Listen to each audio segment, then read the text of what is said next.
Okay, now that we talked about simplifying square root of a negative number and now actually put it to use. Let's solve this equation. X squared plus 4 equals 0. Notice how my x, there's only one variable in there, and that's an x squared. And I'm going to solve it like a regular equation. So I'm going to subtract 4 on both sides. I have x squared equals to negative 4. I'm going to take a square root on both sides.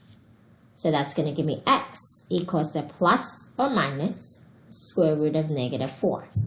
Remember that when you have a square root of a negative number, just like what we did earlier, I split it up.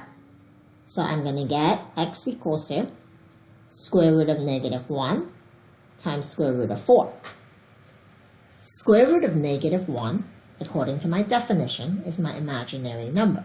So that means that x is equal to plus or minus I times square root of 4 is 2. Rewriting it, x equals to plus or minus 2i. We just solved an equation that involves an imaginary number. Give part B a try.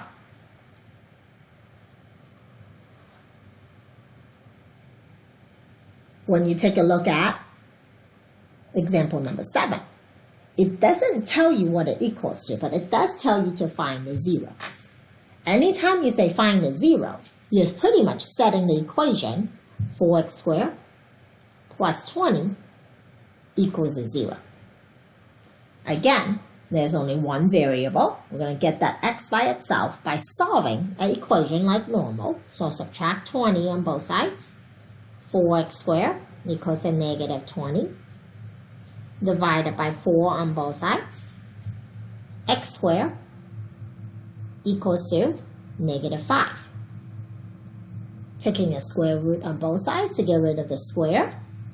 X is equals to, when I take a square root, I get a plus or minus square root of negative 5. Again, this is where we split up the negative 5 into negative 1 and 5. So that's going to give me x is equal to plus or minus I times square root of 5. Final answer, since square root of 5 cannot be simplified further.